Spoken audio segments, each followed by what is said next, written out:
संयुगे ही 2 किंवा अधिक मूलद्रव्यांमध्ये रासायनिक अभिक्रिया होऊन बनतात. तसेच संयुगात मूलद्रव्यांचे प्रमाण निश्चित असते. मात्र गुणधर्म घटक मूलद्रव्यांहून वेगळे असतात. आता सांगा, मूलद्रव्यांची संयुजा म्हणजे काय? बाई, मूलद्रव्यांच्या अणूंची इलेक्ट्रॉन देण्याची किंवा घेण्याची संख्या म्हणजे संयुजा होय.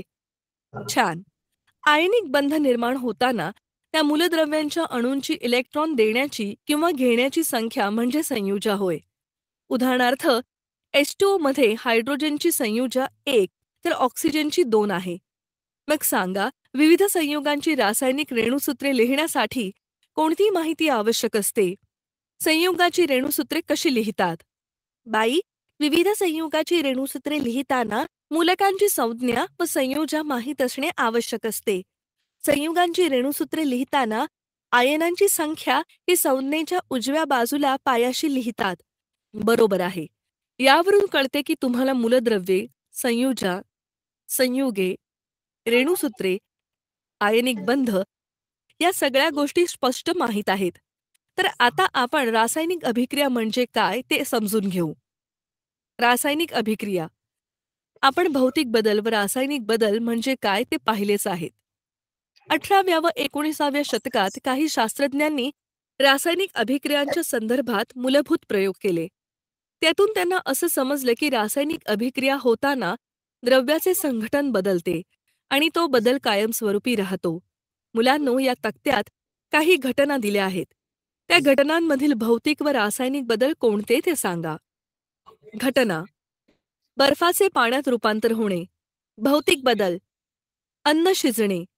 रासायनिक बदल: फळ परिपक्व होणे. रासायनिक बदल: दुधाचे दह्यात रूपांतर होणे. रासायनिक बदल: पाण्याचे बाष्पीभवन होणे. भौतिक बदल: जठरामध्ये अन्न पचणे.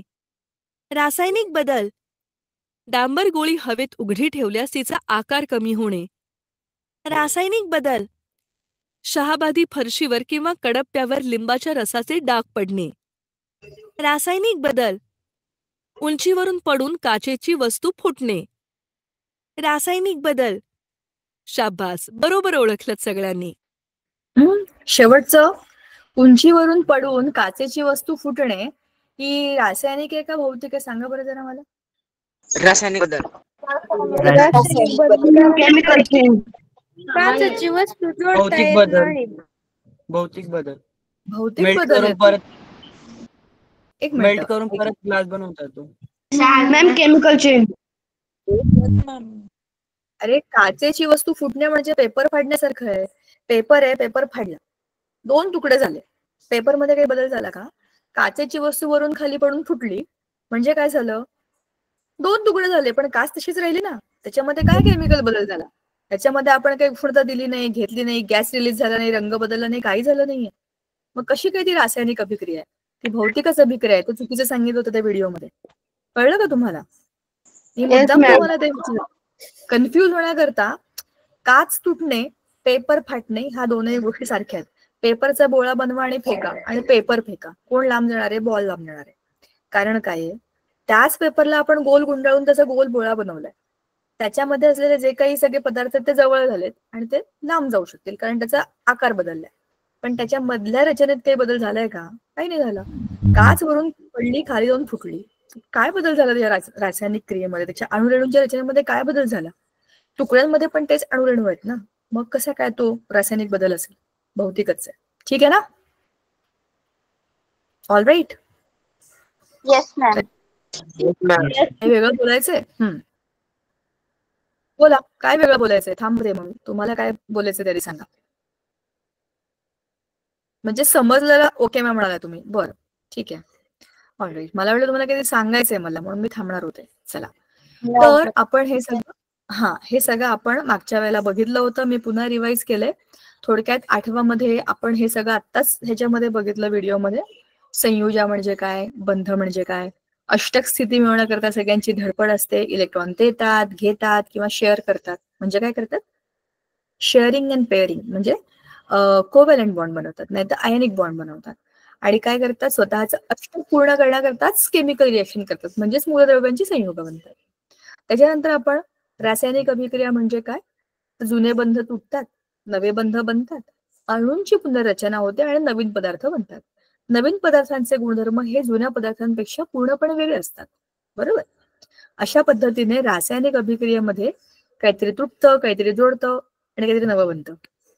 भौतिक बदल, रासायनिक बदल हे सगळे आपण बघितलेले आहेत, डिटेलमध्ये बघितलेले आहेत.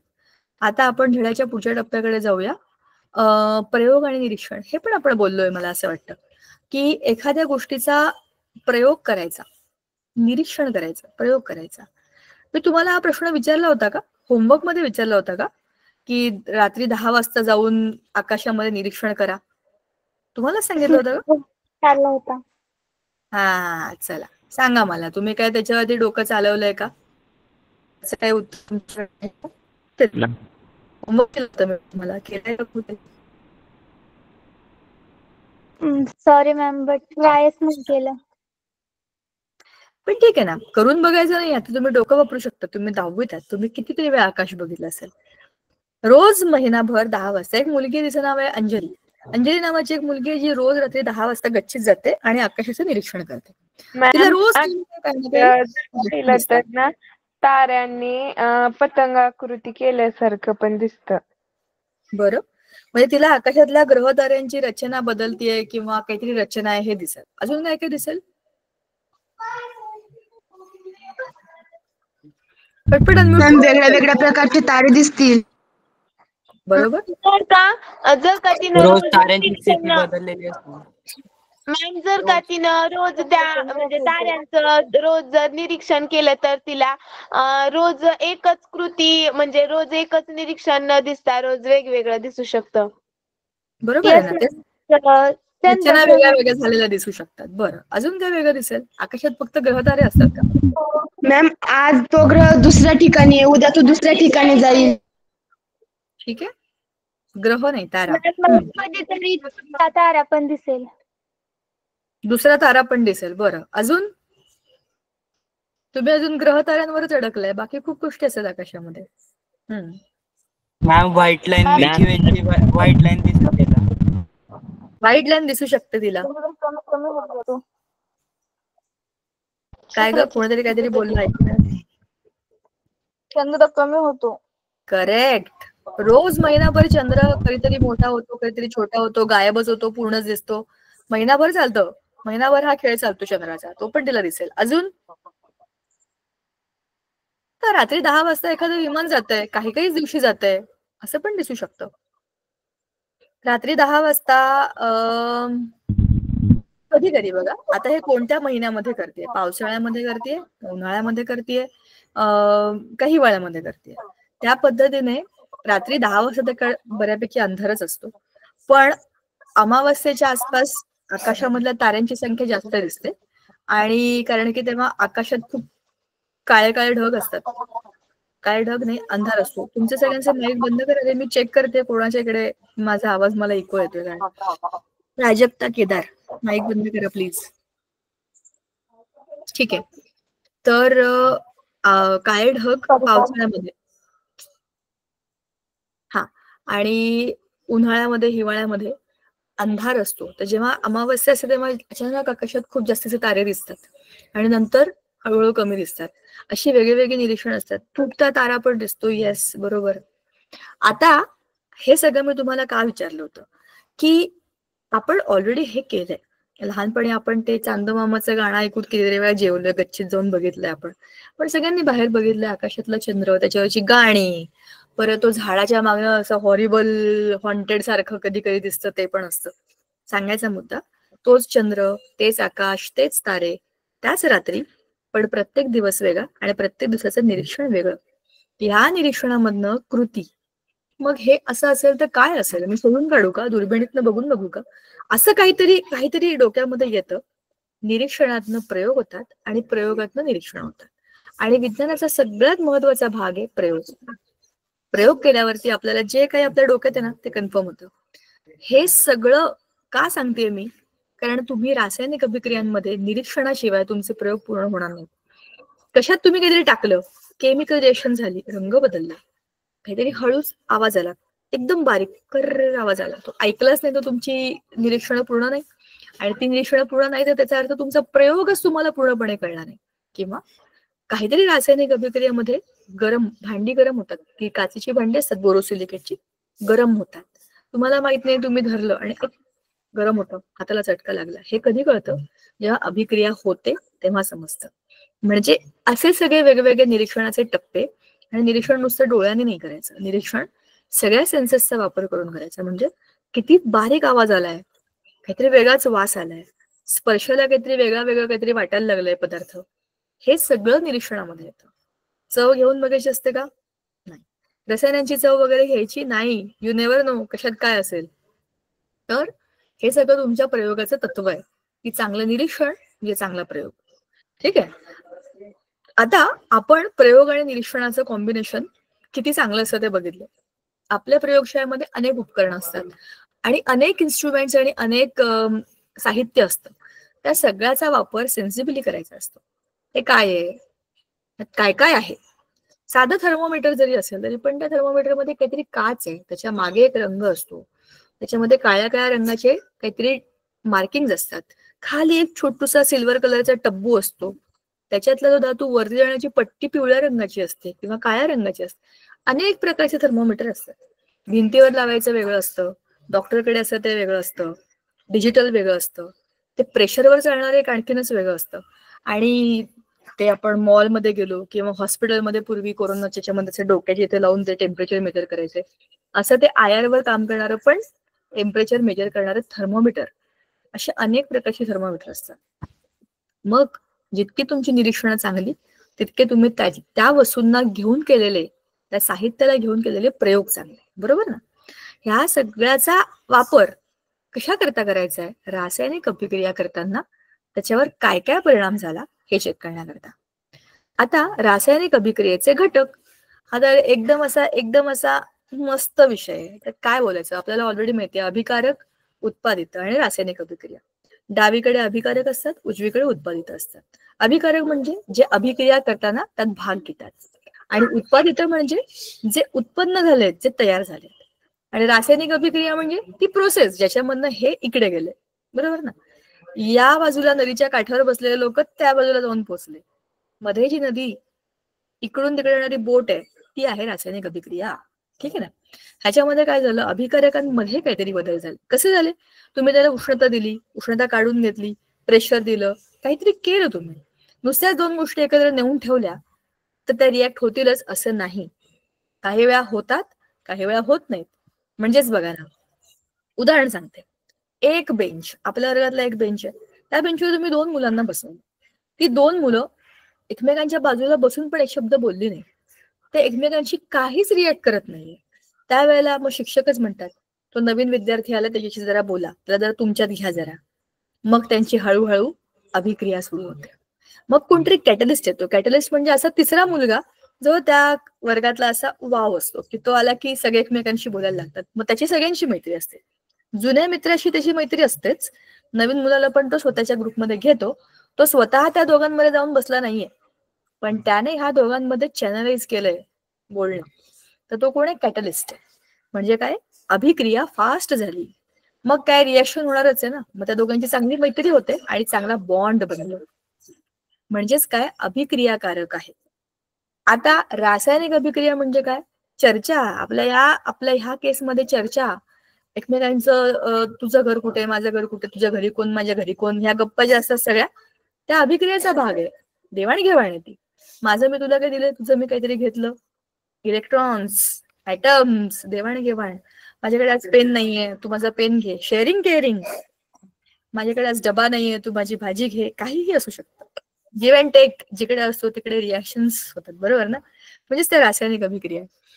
त्याच्यातच त्यांच्या मध्ये असलेल्या वस्तूंची पुनर्रचना होते. ते एकमेकांना जास्त ओळखायला लागतात, चांगली मैत्री होते. आणि उत्पादित म्हणजे आता ते एकमेकांचे बॉन्डेड मित्र आहेत. आता त्यांनी तेवढे बोलायला लागले की शिक्षकांनी सांगितलं तू इकडे बस, तू तिकडे बस. हे सिंपल उदाहरण आहे, आपल्या सगळ्यांच्या शाळेमध्ये होतं. हे असे अभिकारक आहेत जे एकमेकांशी आधी रिॲक्ट करत नव्हते.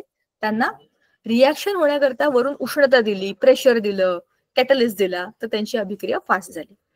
हे सोडून दुसऱ्या प्रकारचे अभिकारक असतात, जसे माझ्यासारखे लोक असतात. ते कुठे पण गेले तरी ते लोकांशी बोलतात. जसं बसमध्ये गेले तर बाजूला बसलेलं कोणाशी पण मी गप्पा मारते, मला आवडतं आणि अभिक्रिया सुरू होते. असेच खूप लोक असतात, नवीन जुने कोणी कुठेही बसलं तरी पण त्यांची अभिक्रिया होते आणि ते एकमेकांशी चांगले बोलतात, म्हणजे अभिक्रिया करतात. तर असे जे रिएक्टंट असतात ते क्विक रिएक्टंट असतात. जसं की तुम्ही समजा हायड्रोजन आणि क्लोरीन ह्यांना एकमेकांमध्ये टाकलं तर ते HCl बनवणारच आहेत, दोघंही फास्ट रिएक्टिव्ह आहेत, बरोबर ना. तर अशा पद्धतीने अभिकारक हे वेगवेगळे असतात. त्याच्यासाठी लागणाऱ्या रासायनिक अभिक्रियेतल्या वस्तू वेगळ्या वेगळ्या असतात. जो जसा तर त्याप्रमाणे आपल्याला वस्तू द्यावे लागतात. जे स्वतःच एकमेकांशी बोलतात त्यांना प्रेशर द्यायची काय गरज आहे, त्यांना गरमी द्यायची काय गरज आहे. ते असेच तर बोलतायत, ते स्वतःच रिॲक्ट करणार आहेत, तिथे आपल्याला टेन्शन घ्यायची गरज नाही. जे करत नाहीत त्यांना करवण्याकरता आपल्याला एनर्जी द्यावी लागते. मग ती कोणत्या फॉर्म मध्ये द्यायची ते आपण ठरवायचं. ते प्रयोग करूनच ठरतं. आपलं डोकं चालवून आपण काही करून तिथे बॉम्बस्फोट करून नाही यायचे. तिथे ऑलरेडी लोकांना माहिती असतं काय केलंय, कसं केलंय, त्याच्यावरती अभ्यास केलेला असतो. किती गरमी द्यायची, किती प्रेशर द्यायचं, ह्या सगळ्याचा ऑलरेडी अभ्यास झालेला असतो. सो त्याचाच रेफरन्स घेऊन नवीन काहीतरी करायचं, असंच करतात. आणि तेच बरोबर आहे. नव्याने काहीतरी करायचं असलं तर रिस्क असते. असं नाही की करायचंच नाही, जरूर करायचं. तो तर प्युअर रिसर्च आहे. पण तो करताना आधीचा सगळा आपला पक्का पाहिजे, बेस सगळा आधीचा अभ्यास पक्का पाहिजे, की हे असं केल्याने हे होईल, असं केल्याने हे होईल, असे काहीतरी ठोकताय आपल्याकडे पाहिजे. ठीक आहे. कारण केमिकल अभिक्रिया म्हणजे रासायनिक अभिक्रिया त्या कधी कधी खूप भयंकर पण असतात. तुम्हाला एक गोष्ट सांगते, काही काही केमिकल कंपन्यांमध्ये, म्हणजे मी ऐकलंय बरं का, मी स्वतः तिथे गेले नाही, पण माझं केमिकल फील्ड होतं, त्याच्यामुळे माझ्या खूप सारे मित्रमैत्रिणी केमिकल इंडस्ट्रीमध्ये जॉब करायचे. जेव्हा मी जॉब करायचे तर आम्ही एकमेकांशी ऑब्व्हियसली गप्पा मारायचो. तर खूप सारे लोक असे कुठल्या तरी मेडिकल किंवा काहीतरी बनवणाऱ्या बरं का, औषधं बनवणाऱ्या नाही, केमिकल बनवणाऱ्या कंपन्यांमध्ये माझे बरेचसे बॅचमेट्स होते जे ते जॉब करायचे. तर ते सांगायचे काही काही केमिकल रिॲक्शन्स होताना एवढी गरमी असते किंवा ते केमिकल्स इतके हार्श असतात, काही ऍसिड्स असतात, काही ब्लिचिंग एजंट्स असतात, ते बनतानाच तिथे अशा पद्धतीच्या फ्युम्स असतात की तिथे गेलं ना की हातावरची स्किन सोलवटून निघते, नाकाच्या मधली जी स्किन आहे, श्वास घेतला की तिथे आतमध्ये डॅमेज व्हायला लागतो. मग ते स्पेशल इक्विपमेंट घालून जायचे, डोळ्यावर गॉगल घालून जायचे. नुसती त्यांची अभिक्रिया होताना आजूबाजूला त्याचा परिणाम एवढा भयंकर होऊ शकतो. कारण यू नेव्हर नो कोणाची रिॲक्शन कोणाबरोबर कशी होते. मी कितीही त्याचा अभ्यास केला तरी तिथे जेव्हा अभिक्रिया होत असते तेव्हा आपण त्याची जास्तीची काळजी घेणं गरजेचं असतं. हे तर आम्हाला माहिती आहे असंच होणार आहे, असं कधीही दुर्लक्ष करायचं नाही. कुठल्या गोष्टीवर कोणत्या प्रक्रियेचा कसा परिणाम होतो हे केमिकल रिॲक्शन्स वरती इतर घटकांचं पण खूप मोठं इम्पॅक्ट असतो. आपल्याला जरी माहिती असतील, जरी नेहमीच्या असतील, तरीही त्यांच्या बाबतीत नेहमी सजग राहायचं. ठीक आहे. कारण त्या आपल्या हातातल्या नाहीयेत. ती गाडी आहे, एकदा सुटली की ती सुटते. ठीक आहे. हे तुम्हाला आता एवढं टेन्शन देण्याचं कारण नाही, पण हे माहिती असणं गरजेचं आहे. कारण की 11वी-12वी नंतर कदाचित कॉलेजमध्ये जाल, केमिस्ट्री घ्याल, काय माहिती काय कराल, काहीही केलं तरी पण जेव्हा लॅबमध्ये जाल, कुठल्याही लॅबमध्ये जाल, आयुष्यात कधीही कुठल्याही गोष्टीला हात लावून मी बघतो हे काय आहे ह्या बॉटलमध्ये, असं कधीच करायचं नाही. जोपर्यंत आपल्याला पूर्ण इन्स्ट्रक्शन्स दिल्या नाहीये तोपर्यंत कशालाच हात लावायचा नाही. आपल्या आधीच्या बॅच मधल्या मुलांनी कशात काय टाकून ठेवलं असेल आपल्याला माहित नसतं. सगळंच काय क्लीन बिन करून जात नसतात. बॅच संपली, प्रॅक्टिकल करून पळून जातात मुलं. सगळी मुलं शहाणी नसतात, काही आगाऊ असतात. सो त्याच्यामुळे आपण आपल्या जीवाचा आणि आपल्या आजूबाजूच्या लोकांच्या जीवाचा विचार करूनच काम करायचं. बायो लॅबमध्ये गेलात, इथे हे सॅम्पल आहे, ते सॅम्पल आहे, सापाचं सॅम्पल आहे, इथे साप कसा काय हात लावून बघतो, कशालाच हात नाही लावायचा तिथे. काही काही वस्तू ह्या अशा असतात ज्या खूप पूर्वीपासून तशाच तिथे ठेवलेल्या असतात, त्याच्यावर खूप जर्म्स बॅक्टेरिया असतात. ते प्रिझर्व करण्याकरता त्याच्यामध्ये केमिकल असतं, फॉर्मिक ऍसिड असतं, फॉर्मॅल्डिहाइड असतं, ऍसिड नाही फॉर्मॅल्डिहाइड असतं. पण कशाला हात लावायचा? कुठल्याही गोष्टींना तुम्ही हात लावलात, एक आयुष्यभर लक्षात ठेवा रे का हा रूल, तुम्हाला तुमचे शिक्षक सांगतील शाळेमध्ये, पण मला फार गरजेचं वाटतं. कारण खूपदा मुलांना हे माहितच नसतं, जातात, प्रयोग करतात, बाहेर निघून जातात. असं कधीही करायचं नाही. केव्हाही कुठल्याही लॅबमधनं बाहेर पडताना हात स्वच्छ धुवायचे ऑलवेज. भल्या ती केमिकल लॅब असेल, भल्या फिजिकल लॅब असेल, भल्या बाय लॅब असेल, हात स्वच्छ धुवायचे, साबणाने धुवायचे आणि मग बाहेर पडायचं. कमीत कमी तेवढी सेफ्टी आपण स्वतःची ठेवलीच पाहिजे. हे झालं रासायनिक अभिक्रियेचं. तर रासायनिक समीकरण म्हणजे काय? शाब्दिक समीकरण, रासायनिक सूत्र आणि भौतिक अवस्था दाखवणारे शब्द. हे पण आपण मागे बघितलं होतं. शाब्दिक समीकरण कॉपर सल्फेट अधिक जस्त, झिंक सल्फेट अधिक तांबे. हे झालं शब्दांचा खेळ. तो अधिक हा बरोबर तो अधिक हा, असं जे बोलतो ना आपण नावं घेऊन, शब्दांची नावं, त्याला आपण शाब्दिक समीकरण म्हणतो. पण तेच रासायनिक ह्याच्यामध्ये कॉपर सल्फेटला आपण CuSO4 म्हणतो, जस्ताला आपण झिंक म्हणतो, म्हणजेच Zn. आणि मग काय तयार होतं, ZnSO4 म्हणजे झिंक सल्फेट, आणि उरतं काय, कॉपर तांबे. जे काही आपण मगाशी हा अधिक हा म्हणालो, तो हा आणि हा कोण आहे, तर CuSO4 अधिक झिंक. आणि हा अधिक हा म्हणजे काय तयार झाला, ZnSO4 प्लस कॉपर. म्हणजेच जे काही मी आता बोलले, कॉपर सल्फेट काय असतं रे, माहिती नाही, पण CuSO4 ह्याच्यात कॉपर पण आहे, सल्फेट पण आहे, समजलं ना आपल्याला. मग रिएक्शन करताना काय झालं, ओ या कॉपरला याने जागेहून काढलं, त्याच्या जागी हा आला, म्हणजे झिंक सल्फेट झाला, आणि कॉपर एकटा येऊन बसला. खो खो खेळतो ना आपण, खो खो, तेच आहे. तर हे रासायनिक सूत्र आहे, आणि हे आपण ऑलरेडी बोललो होतो. स्थायू सॉलिड असेल तर S लिहितात, लिक्विड असेल तर L लिहितात, वायू असेल तर G लिहितात, जलीय आवरणाला एक U लिहितात, उष्णता दिली तर वरती ट्रायंगल काढतात, बरोबर. कॅटलिस्ट असेल तर त्याचं नाव लिहितात. अशा सगळ्या गोष्टी आपण भौतिक अवस्था दाखवण्याकरता वापरतो. कशामध्ये, आपल्या रासायनिक समीकरणाच्या मांडणीमध्ये. आता रासायनिक समीकरण लिहिण्याचे नियम हे पण आपल्याला माहिती आहे. डावीकडे अभिकारक, उजवीकडे उत्पादित, मध्ये बाण काढायचा, भौतिक अवस्था काय आहेत त्या सॉलिड, लिक्विड, गॅस टाकायच्या, अटी, उत्प्रेरक जे काही वापरले असेल ते लिहायचं, 60 डिग्री टेम्परेचर, एवढंच टेम्परेचर पाहिजे. हा कॅटलिस्ट, त्याचं नाव लिहायला पाहिजे, बरोबर. हे सगळं त्याच्यावर झालं आपलं, सगळंच त्याच्यामध्ये येतं. मग नव्याने काही वेगळं सांगायची गरज नाही. नियम झाले. आता संतुलित आणि असंतुलित समीकरण. असंतुलित समीकरण म्हणजे डाव्या बाजूला जेवढे अभिकारक आहेत तेवढे उजव्या बाजूला उत्पादित आहेत का. इकडे 2 आणि इकडे 2 असे रेणू नाही मोजायचे, रेणूंच्या मधले अणू मोजायचे. एका बाजूला डावीकडे जितके सगळे अणू आहेत, समजा इकडे 5 आहेत तर इथे पण 5च असायला पाहिजे. भले तिकडे इकडे इकडे तिकडे कॉम्बिनेशन बदलेल, पण हे वेगळे वेगळे नाही पाहिजे, सेमच पाहिजे. इथे जेवढे तेवढे इकडे, त्यालाच संतुलित म्हणतात ना. गणितामध्ये आपलं इक्वेशनचाच अर्थ आहे त्याला इक्वल करणं. संतुलित समीकरण समानकरण, समीकरण सम करा, म्हणजेच काय करा, डावीकडचे बरोबर उजवीकडचे, मध्ये आपण बरोबरचं चिन्ह लिहितो. केमिकल रिएक्शन लिहिताना आपण त्याच्यात एकच बाण काढतो, पण त्याच्यात पण सेमच आहे, left side is equal to right side, हा नियम आहे. ठीक आहे. आता जरा पुस्तकात बघूया. आपल्या धड्यामध्ये इथपर्यंत आपण आलोय. कुठपर्यंत, अभिक्रियाकारक, अभिक्रियाकारक म्हणजे अभिकारक आणि उत्पादित. आणि खाली त्याच्यामध्ये ते मांडायचे नियम, संतुलन, असंतुलन. परत वर गेलं का हे, हा संतुलन करण्याची पायरी. हो थांबा, बॅटरी लो झाली.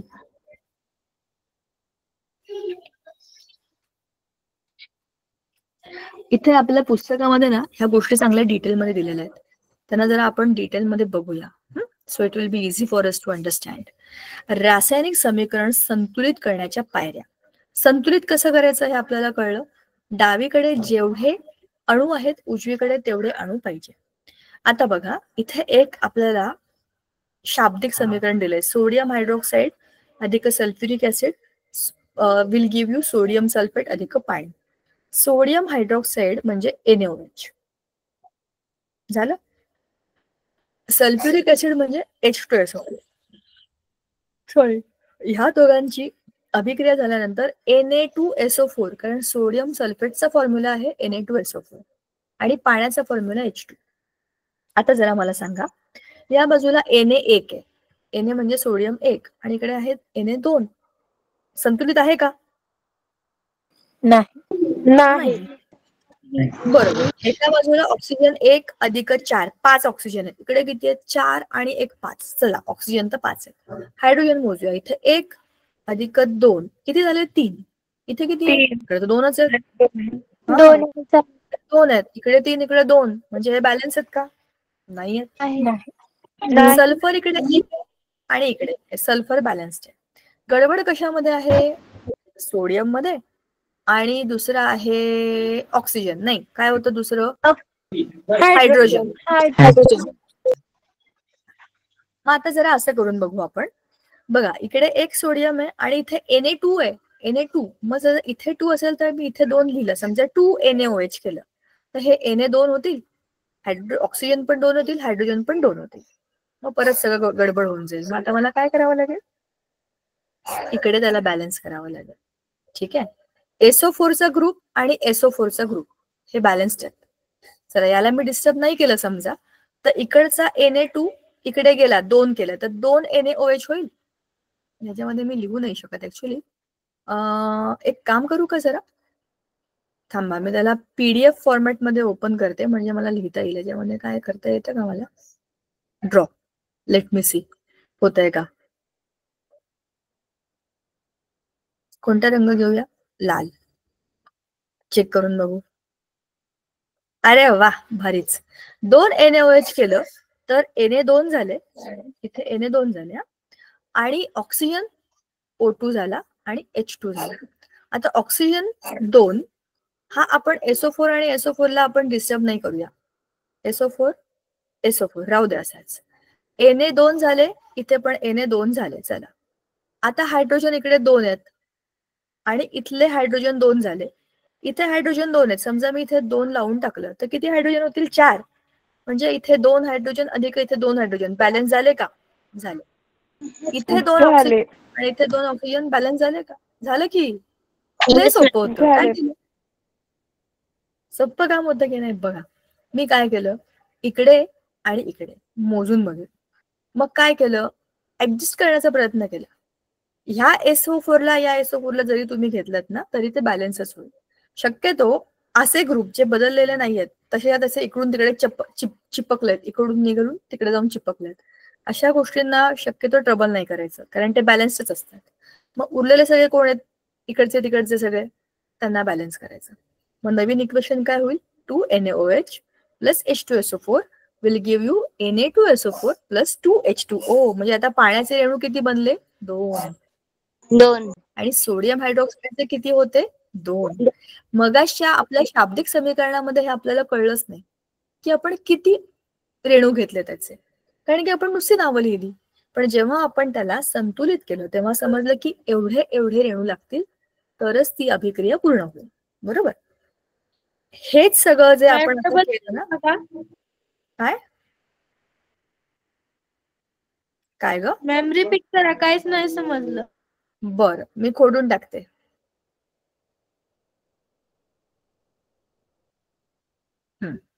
आता जरा लक्ष द्या. आपण काय करतोय, आपलं समीकरण संतुलित करतोय. लाल नाही गेलं तर मी जांभळा घेते, नवा रंग.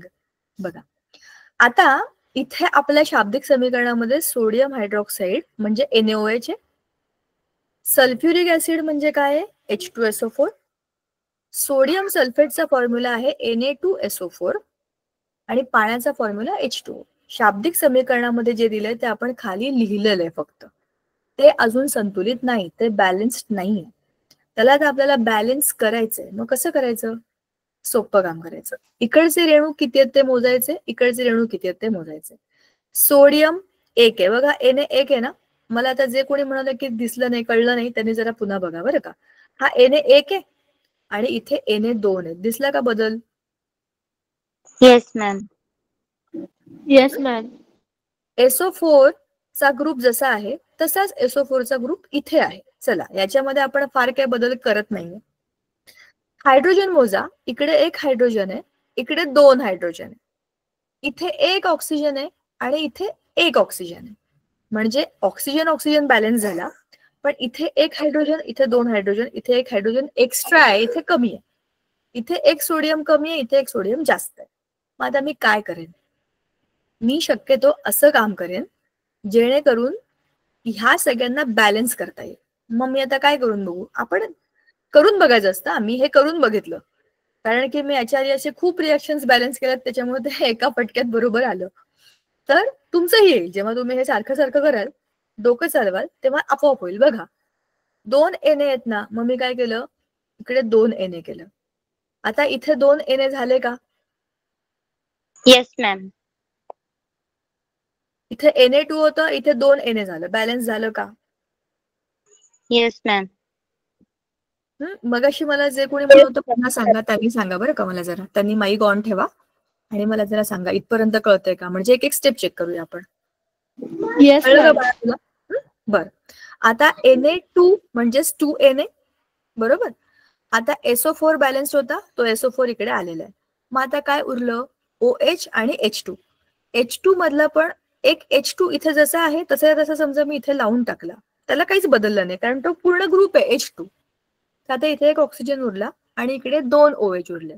पण आता इथे हा 2 जो आहे हा या ऑक्सिजनला पण लागू होतो ना, आणि इथे एकच ऑक्सिजन आहे, म्हणजे इथे मला ऑक्सिजन एक वाढवावा लागेल ना. मग हा H2 असाच ठेवून उपयोग आहे का? मला तिथे बदल करावे लागते. मग मी काय करेन, आता मी असं करते, हा हायड्रोजन आणि हा ऑक्सिजन हा ग्रुप आहे, ह्याच्यामधला ऑक्सिजन आता 2 झाले ना, 2 ऑक्सिजन दिसत आहेत ना, तर हे ऑक्सिजन 2 होण्याकरता मी इथे 2 लिहिते. झाले का 2 ऑक्सिजन? Yes ma'am. मग येस आता मॅम. इथे हायड्रोजन पण 2 झाले का बरं? हायड्रोजनच्या पुढे पण 2 आहे ना. मग H2 आणि इथला H2 म्हणजे 2 H2, म्हणजे हे 2 H2 पण बॅलन्स झाले का? Yes ma'am. का झाले. नाही झाले? झाले मॅम. झालं ना.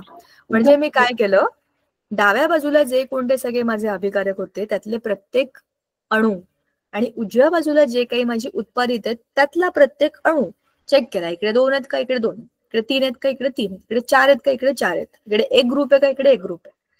सगळे जे डावीकडचे लोक आहेत त्या सगळ्यांना उचलून मी उजवीकडे आणून ठेवले. कोणी कोणाबरोबर कसं बसलंय ते बघितलेलं नाहीये. जेवढे डावीकडे तेवढे सगळे उजवीकडे येऊन बसले पाहिजे, बरोबर ना. जेव्हा आपल्याकडे खूप गर्दी असते, आपण लोकांनी इकडून तिकडे नेतो, तेव्हा काय करतो, चला रे सगळे बसा, कोणी कुठेही बसा, पण चला इकडून तिकडे येऊन जातो. तेच रासायनिक अभिक्रियेमध्ये संतुलित करताना बघायचं, इकडून तिकडे सगळ्यांना न्यायचं, कोणाला सोडून नाही द्यायचं, सगळे बॅलन्स व्हायला पाहिजे. आता आपण जे काही बोललो ना ते सगळं ह्या तुमच्या सगळ्या पायरी 1, 2, 3 मध्ये सांगितलेलं आहे. तुम्ही हे शांतीत नंतर बघा. जे मी तुम्हाला सांगितलं तेच आहे इकडे, फक्त वाढवून सांगितले, कारण त्यांनी ते एक एक स्टेप तुम्हाला सांगितलेली आहे. दुसरा एखादा आपण बघा, अंतिम संतुलित समीकरण तेच आहे की नाही बघा. Na2SO4 आपलं नाही आहे. Na2SO4 आता मी Na2 नाही लिहिलं का, मगाशी लिहिलं होतं ना आपण, का नाही लिहिलं होतं? थांबा, लेटेस्ट चेक. चुकलंय की काय आपलं, का काहीतरी राहून गेलं का? नाही, Na2च आहे.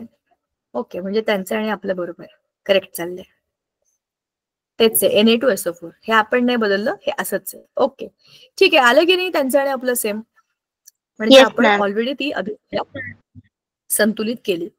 चला आता आपण जरा आपलंच डोकं चालवूया आणि हे करूया. मला आता सांगा, ही अभिक्रिया आपण संतुलित करू, तुम्ही मला सांगा. Na2H2 will give you NH3. 2 N2 1 N. काय केलं पाहिजे सांगा मला.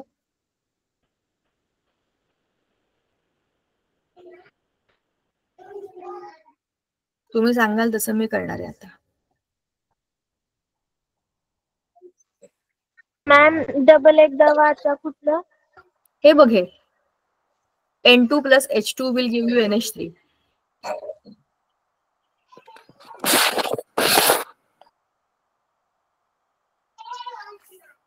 एक H वाढवावं लागेल. H वाढवावा लागेल. एकेकाचा विचार करा, इकडे N2 आहे. तिकडे 6 करून आणि इकडे 6 करायचा. मॅम रिएक्टंट मध्ये ना JH आहे ना, त्याला 3 ने गुणायचं आणि प्रोडक्ट मध्ये NH3 ला 2 ने गुणायचं. म्हणजे जे तुम्ही मला डायरेक्ट जे सांगितलं, बरोबर सांगितलं, ते आता मी माझ्या पद्धतीने एक एक करून बॅलन्स करणार. तुम्ही मला डायरेक्ट प्रोडक्ट सांगितलं. आणि याच्यामध्ये आणखीन एक गोष्ट आहे, जी तुम्ही नोटीस करा. याच्यामधला बाण दोन्ही बाजूला आहे, याला रिव्हर्सिबल रिएक्शन म्हणतात. पुढे पण जाते, मागे पण जाते. म्हणजे रिएक्टंट प्रोडक्ट देतात आणि तेच प्रोडक्ट परत रिएक्टंट देतात. म्हणजे अशी पण जाते अशी पण जाते, दोन्हीकडे ही रिएक्शन जाऊ शकते. ठीक आहे. आता बघा N2, तर इथे इथे एक M याला सरळ 2 करून टाकेल, मी जास्त डोकं वापरणारच नाही. 2N झाला, मग आता झाला 6, मग आता याला मी करेन 3. तुम्ही जे केलं मी पण तेच केलं, फक्त मी वेगळ्या पद्धतीने केलं. मी आधी नायट्रोजनला बॅलन्स केलं, तुम्ही पण तेच केलं असेल मला माहितीये. पण अशा पद्धतीने काय होतं की आपलं काम सोपं होतं. कोणाला तरी एकाला टार्गेट करायचं, शक्यतो मेटल घ्यायचा. वरती सगळे जे दिले ना ते तेच आहे बघा. मेटलला शक्यतो मेटल जो असतो ना धातू, त्या अणूला धरायचं आणि त्याला बॅलन्स करण्याचा प्रयत्न करायचा, कारण त्याच्या आजूबाजूला सगळं गणित फिरतं नाही. ठीक आहे. वरती हे सगळं सोप्या पद्धतीने सांगितलेलं आहे. आता आपल्याला अभिक्रियांच्या 4 वेगवेगळ्या प्रकारांना अभ्यासायचे. रासायनिक अभिक्रियांचे प्रकार जे 4 आहेत. संयोग अभिक्रिया, संयोग या शब्दाचा अर्थ आहे कॉम्बिनेशन रिएक्शन. 2 किंवा अधिक लोकांचा संयोग होणं म्हणजे काय होणं, एकत्र येणं. आता ह्या रासायनिक अभिक्रियेमध्ये काय होतं, अ अधिक ब तुम्हाला क देतो, मग क मध्ये अ आणि ब एकत्र आलेले असतात, कॉम्बिनेशन झाले. जसं बघा एक प्रयोगच दिला त्यांनी. काय करायचं त्याच्यामध्ये, परीक्षा नळी, काचकांडी, चंचूपत्र, रासायनिक पदार्थ दिले HCl, अमोनिया द्रावण, चुनकळी. आता तुम्ही सरळ ना केमिकल रिएक्शन बघा. काय केलं, NH3 म्हणजे अमोनिया, हायड्रोजन क्लोराईड म्हणजे HCl will give you ammonium chloride NH4Cl. आणि दुसऱ्या याच्यामध्ये बघा आपण एक एक टप्पा बघूया काय करायचंय. आरंग येऊ का. एका परीक्षा नळीमध्ये थोडं हायड्रोक्लोरिक ऍसिड घ्या, म्हणजे काय घ्या, HCl. या HCl ला थोडं गरम करा, काचकांडी अमोनियाच्या द्रावणामध्ये बुडवून ती परीक्षा नळीच्या तोंडावर धरा, निरीक्षण करा. तुम्हाला काचकांडीच्या टोकावरून पांढरा धूर पसरताना दिसेल. काय बरे झाले असावे, परीक्षा नळी तापवल्याने HClच्या वाफा बाहेर येऊ लागतात. बरोबर ना, HCl हे ऍसिड आहे, स्ट्रॉंग ऍसिड आहे, तुम्ही त्याला तापवलं की आणखीन त्याच्या वाफा येणार. काचकांडीवरील द्रावणातून NH3 वायू बाहेर पडला. अमोनिया वायू आणि हायड्रोजन क्लोराईड यांच्या अभिक्रियेने अमोनियम क्लोराईड हा क्षार वायू रूपामध्ये तयार झाला. पण लगेच संगणन क्रियेने त्याचे रूपांतर स्थायी रूपात झाल्यामुळे पांढऱ्या रंगाचा धूर निर्माण झाल्यासारखं दिसलं. त्याचे रासायनिक समीकरण काय, हा आहे अमोनिया आणि हा आहे हायड्रोजन क्लोराईड, आपलं HC म्हणजे ऍसिड हायड्रोजन क्लोराईड. आता ह्याची ऍडिशन झाली, बेरीज झाली. बघा काय झालं, NH3 होता ना, या 3 मध्ये हा चौथा H ऍड झाला, म्हणजे काय झालं, NH4 आणि पुढे हा क्लोरीन असं जे असं येऊन चिटकला. यालाच म्हणतात संयोग. संयोग म्हणजे ऍडिशन. ऍडिशन मध्ये काय झालंय, A अधिक B will give you C, पण C मध्ये A प्लस B पूर्ण आले, काहीच वेगळं झालेलं नाहीये, डायरेक्ट ऍडिशन म्हणजे संयोग. कळलं. आता दुसरं एक सांगितलंय, मॅग्नेशियम धातूची फीत चिमट्यात पकडून तिचे टोक प्रज्वलित करा.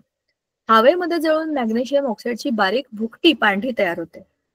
वरील अभिक्रिया समीकरणाच्या रूपात कशी लिहिता येईल, मॅग्नेशियम म्हणजे Mg आणि O2 म्हणजे ऑक्सिजन, ऑलरेडी बॅलन्स केलेलं आहे. 2Mg म्हणजे काय झालं, 2MgO, ऑक्सिजनचे 2 इकडे गेले तर काय बनलं, मॅग्नेशियम ऑक्साईड. काय झाला, संयोग. किती सोपं आहे की नाही, फार सोपं आहे. एकदम सोपं काय असेल, छोट्या मुलांना पण येईल. A प्लस लय सोपं आहे, लय म्हणजे लय. बरं, आता या अर्धे चंचूपात्र भरेल इतके पाणी घ्या, त्यामध्ये चुनकळी, चुनकळी म्हणजे कॅल्शियम ऑक्साईड चे काही खडे टाका. कॅल्शियम ऑक्साईड आणि पाणी यांच्या संयोगाने कॅल्शियम हायड्रॉक्साईड तयार होतं आणि भरपूर उष्णता बाहेर पडते. याच्यामध्ये बघा, कॅल्शियम ऑक्साईड अधिक H2O will give you, calcium तर तसंच आहे, आणि हा O आणि हा O म्हणजे काय झालं, OH2, OH group, 2 hydrogen 2 oxygen, OH2, CaOH2 आणि उष्णता. आता उष्णता बाहेर पडली म्हणजे कसं कळतं, भांड गरम होतं, तापतं, टेम्परेचर वाढतं, हे सगळे इंडिकेटर्स आहेत. ह्या रिएक्शन मध्ये तुम्ही जर थर्मोमीटर टाकलं तर तुम्हाला शूट झालेलं दिसेल टेम्परेचर, म्हणजे काय झालं, उष्णता वाढली. यालाच म्हणतात संयोग अभिक्रिया. कळलं का. आता याची व्याख्या दिलेली आहे, जेव्हा एखाद्या अभिक्रियेमध्ये 2 किंवा अधिक अभिक्रियाकारकांच्या रासायनिक संयोग होऊन एकच उत्पादित बनतं, त्याच्यामध्ये काही बाय प्रोडक्ट नाही, तेव्हा त्या अभिक्रियेला आपण संयोग अभिक्रिया असे म्हणतो. ठीक आहे, इथपर्यंत कळलं. याच्या पुढे आपल्याला बघायचंय अपघटन अभिक्रिया. त्याच्यानंतर आहे, हळूहळू जायला पाहिजे खाली, अपघटन म्हणजे तुटणे. त्याच्यानंतर आहे विस्थापन म्हणजे डिस्प्लेसमेंट म्हणजेच खो खो. आणि दुहेरी विस्थापन म्हणजे डबल डिस्प्लेसमेंट. त्याच्यानंतर आहे उष्माग्राही उष्मादायी. आणि त्याच्या नंतर रेडॉक्स रिएक्शन आहेत, बरोबर ना? रेडॉक्स आहेत ना तुम्हाला. ऑक्सिजन देणं, ऑक्सिजन घेणं, रासायनिक अभिक्रियेचा दर, त्याचं स्वरूप कसं असतं, कॉन्सन्ट्रेशन, ह्या सगळ्या घटकांचा परिणाम होतो आपल्या अभिक्रियेवरती. हे सगळे आपल्याला माहिती असले पाहिजे. आणखीन 2 ते हे बघा, रेडॉक्स रिएक्शन आहेत आपल्याला. ऑक्सिडेशन रिएक्शन म्हणजे काय? या सगळ्या इंटरेस्टिंग गोष्टी आहेत, सगळ्या सोप्या आहेत. ह्या सगळ्या आपल्याला आणखीन 2 ते 3 लेक्चरमध्ये सगळ्या समजून घेता येतील आणि आपला धडा आरामात संपून जाईल. ठीक आहे, आज थांबायचं आपण इकडे. आणि धडा संपून जाईल. ठीक आहे. खवटपणाशी शब्दच कसा आहे ना, खवट म्हणजेच काय, खवट. तसंच ना, खोबरी बिबरी अशी खवट लागतात, ती काहीतरी रॅन्सिडिटी म्हणतात त्याला, चव बदलून जाते. चला, आजच्या दिवशी थांबूया आपण इकडे, पुन्हा भेटूया पुढच्या लेक्चरमध्ये. Yes ma'am, bye. असं माझ्यासारखं काय, बाय. चलो, bye bye. Bye ma'am. Bye, good night. Bye ma'am. Bye. Sweet dream ma'am. Take care.